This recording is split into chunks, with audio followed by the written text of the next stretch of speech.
In this video, I'm going to be going over how to generate a random number in your program. Now, why would you want to generate a random number? Maybe you want to simulate something or you want to model something, especially if it's a natural process, that's something that happens in the physical environment. Maybe it's like a raindrop, or maybe it's how water moves around, or how people go to the grocery store. Maybe you want to randomize that in your program. Then you would need a random number generator. Or maybe your program has an artistic or creative aspect to it, and so giving some random suggestions to the user can help them in their creative process. But if you're a beginner, I think when you're starting off, you're probably going to be using a random number generator for your games. For example, if you want to simulate a coin flip, you're going to need to use a random number generator. At the beginning of my programming journey, I was using a random number generator for this space game that I had. I had these two ships, and I was controlling one ship, but I wanted a computer to fight with, so I wanted the computer to control the other ship. And the way that I had the computer control the other ship was to have a random number generator. And the random number generator would let the computer ship move in different kinds of ways and shoot at me in different random times.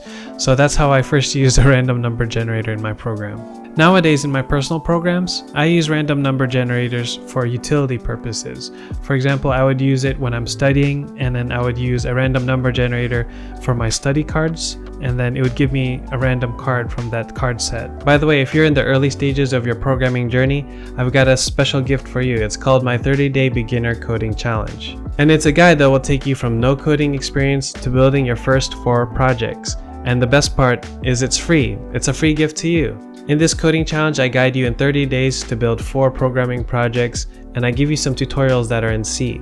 But of course, these projects are really generic and really beginner friendly, and so you can actually code them in different programming languages. You can still benefit from this guide because you can just take the principles that are in my challenge and then apply them to your programming language. You can find the challenge in the link in the description, and if you download it and pay attention to what it says, you'll definitely learn some fundamental programming concepts that will give you a good foundation to your software development journey. In my 30-day beginner coding challenge, I guide you through building a console game that will use this tutorial to help you generate a random number in your program.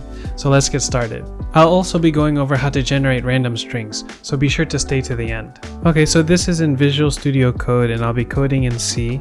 First, we're going to include the standard input-output library, stdio.h. This allows us to call certain functions for input and output. Next, we're going to include the standard library, which will have our random functions, and you'll see the random functions that we're going to use later on. Next, we're going to use the time library because we want to use the time to help generate a random number. Alright, here let's create our random function. Alright, this is the first part of the random number generator. We're going to seed the random number generator with the current time. And what that means is the random number generator is not actually totally random. It is pseudo-random. And what that means is it generates a random sequence based on the initial seed value. And if we use time as the initial seed value, then that introduces more randomness to the program. And that's because whenever you run the program, the time of day will be different. And this time is referring to when the user runs the program. If the user runs the program today versus tomorrow, the seed value is going to be different. That makes it random enough for our purposes. So you can think of this as sort of an initialization step for your random number generator. You want to make sure that the random number generator is seeded with a random time. Okay, here is where we actually generate the random number. We're going to use the function rand, which comes from the standard library, and then it's going to give us a random number between 0 and rand max. And rand max is just a constant value, and depending on the platform, it's usually 32767. So we can print this random value by using printf. Okay, let's run it. Okay, there you go. This is a really big random number.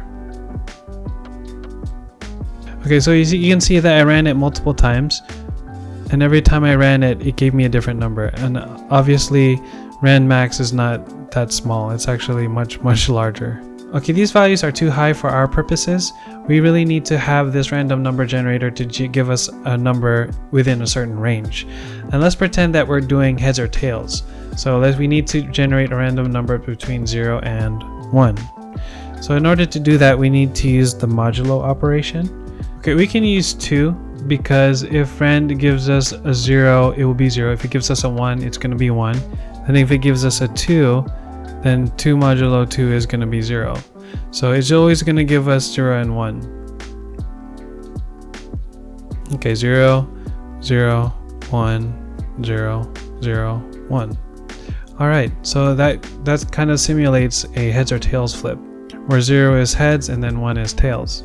So this number here is really going to give us how many random options there are. So if we want to have 100 random options, we can use 100 here. Okay, so I got 96, 10, 17, 24, 31, 38. Okay, so that's pretty random, except for that one. So that's pretty random. Now this is actually just giving us numbers from 0 to 99. We're never going to get 100 if we do this, because if rand is 100, then 100 modulo 100 is just 0. So what we need to do is we need to do this and then add 1. That way, when it's 99 modulo 100 is going to be 99 plus 1, which will give us 100. So if you keep doing this enough times, we'll eventually get 100. But we may never reach that point. Oh, did you notice that if I do it too fast, you get the same number? If you do it at the same second, you're going to get the same random number. And that's why seeding it with the time is really important. Alright, so that's how you get your random number. Now what about what I promised at the beginning of the video, how to get a random string? So we need to create an array of strings that we're going to choose randomly from. Alright, I'm going to do emotions. These are the 6 basic emotions. And say I had a video game where the character can either randomly be sad, happy, fearful, angry, surprised, or disgusted. And then I can just use this random number to access these emotions. So how many emotions do I have? I have 6 emotions. So we're not going to use 100, we're going to use 6.